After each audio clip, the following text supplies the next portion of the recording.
Little Black Mingo. Once upon a time, there was a little black girl, and her name was Little Black Mingo. She had no father and mother, so she had to live with a horrid, cross old woman called Black Noggy, who used to scold her every day and sometimes beat her with a stick, even though she had done nothing naughty. One day, Black Noggy called her and said, "Take this utensil down to the river and fill it with water, and come back as fast as you can. Quick now." So Little Black Mingo took the chatty and ran down to the river as fast as she could and began to fill it with water when crack! Bang! A horrible big alligator poked its nose up through the bottom of the chatty and said, "Ha, ha, little Mingo, I'm going to eat you up." Little Black Mingo did not say anything. She turned and ran away as fast as ever she could, and the mugger ran after her. But the broken chatty round his neck caught his paws, so he could not overtake her.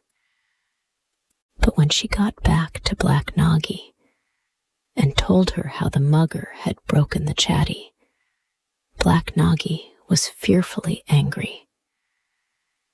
"You naughty girl," she said. "You have broken the chatty yourself.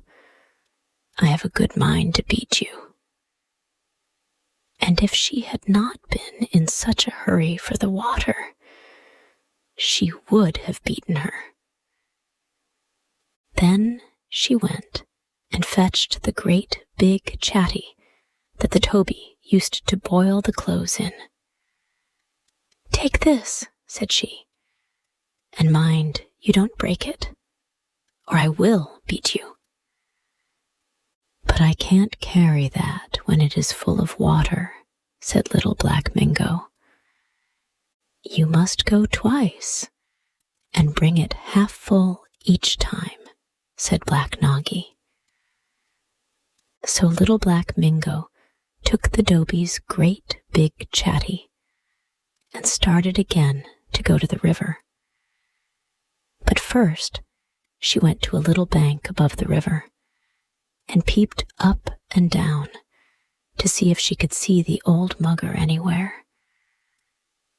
But she could not see him, for he was hiding under the very bank she was standing on. And though his tail stuck out a little, she never saw him at all. She would have liked to run home, but she was too much afraid that Black Noggy would beat her. So Little Black Mingo crept down to the river and began to fill the big chatty with water. And while she was filling it, the mugger came creeping softly down behind her and caught her by the tail, saying, "Aha, Little Black Mingo, now I've got you." And Little Black Mingo said, "Oh, please don't eat me up, great big mugger." "What will you give me if I don't eat you up?" said the mugger. But Little Black Mingo was so poor she had nothing to give.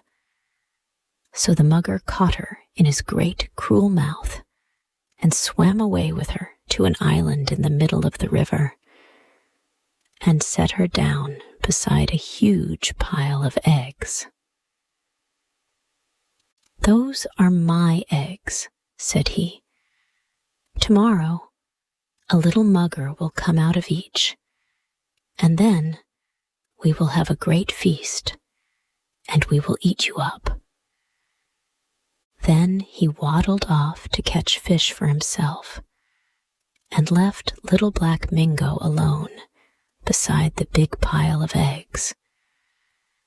And Little Black Mingo sat down on a big stone and hid her face in her hands and cried bitterly because she couldn't swim and she didn't know how to get away.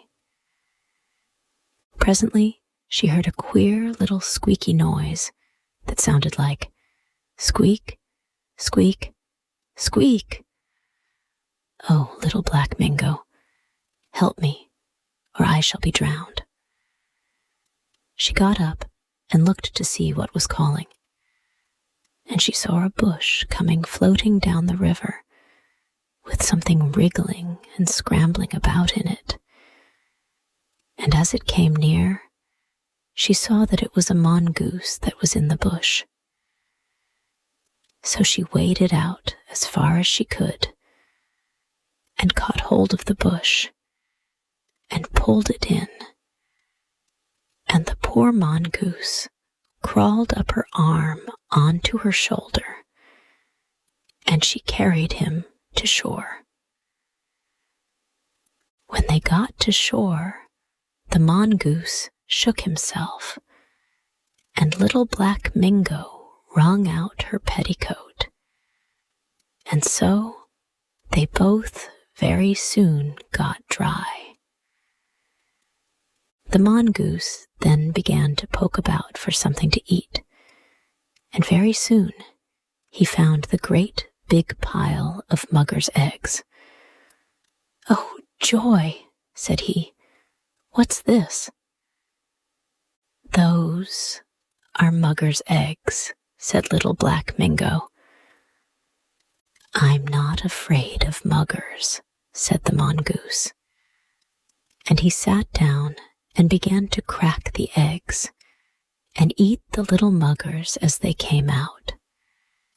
And he threw the shells into the water so that the old mugger should not see that anyone had been eating them.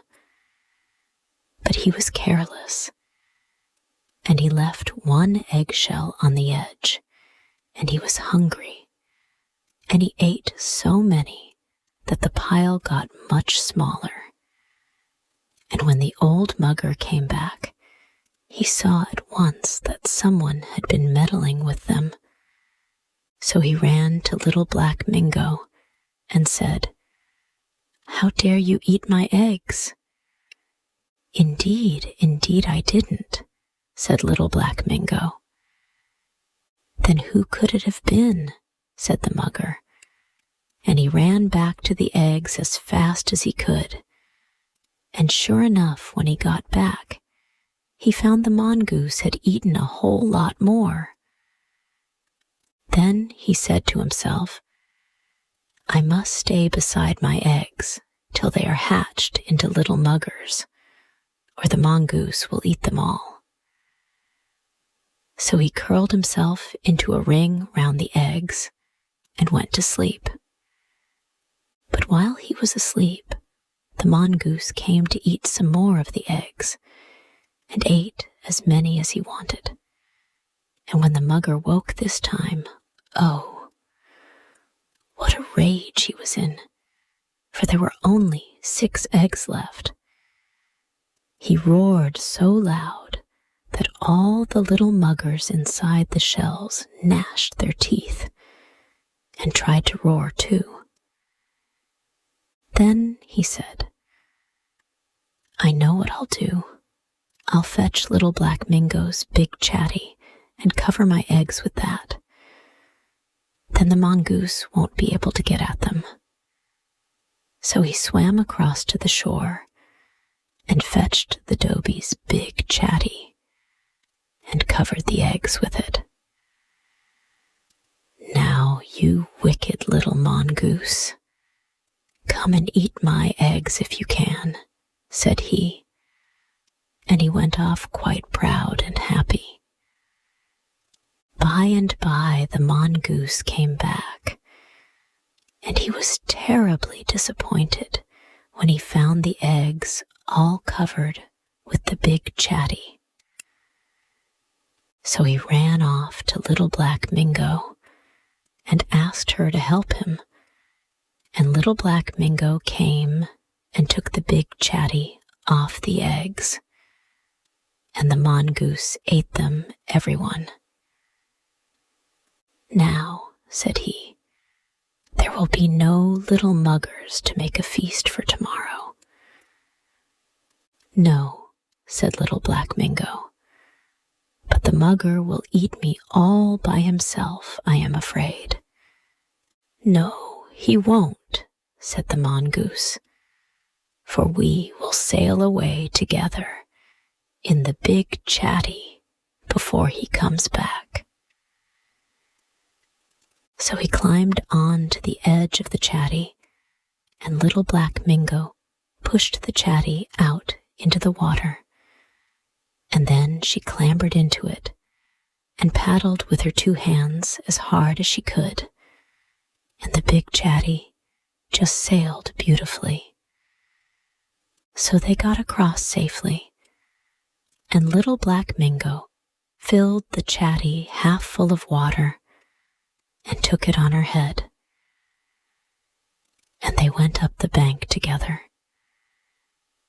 But when the mugger came back and found only empty eggshells, he was fearfully angry.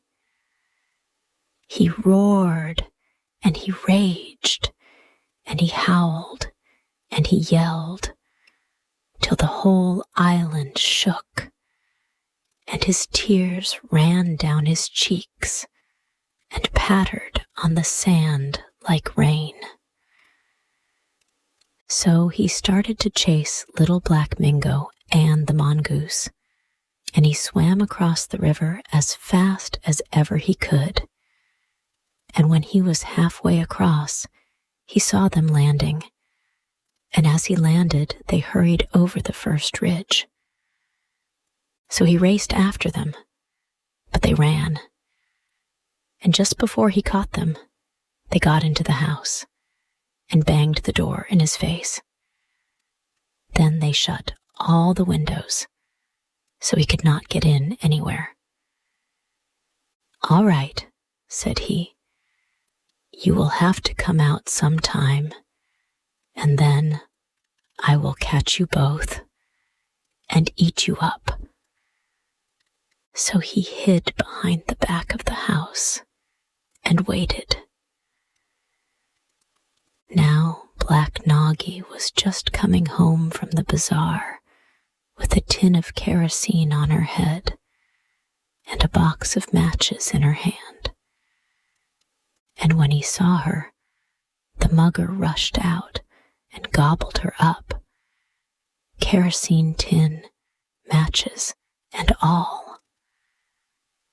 When Black Noggy found herself in the mugger's dark inside, she wanted to see where she was, so she felt for the matchbox and took out a match and lit it. But the mugger's teeth had made holes in the kerosene tin, so that the flame of the match caught the kerosene, and bang! The kerosene exploded and blew the old mugger and Black Noggy into little bits.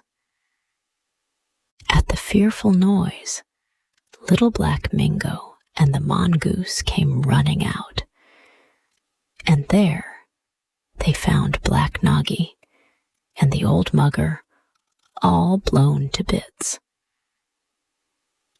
So Little Black Mingo and the mongoose got the nice little house for their very own, and there they lived happy ever after. And Little Black Mingo got the mugger's beard for her seat, and the mongoose got Black Noggy's handkerchief for his. But he was so wee, he used to put it on the mugger's nose, and there they sat and had their tea every evening.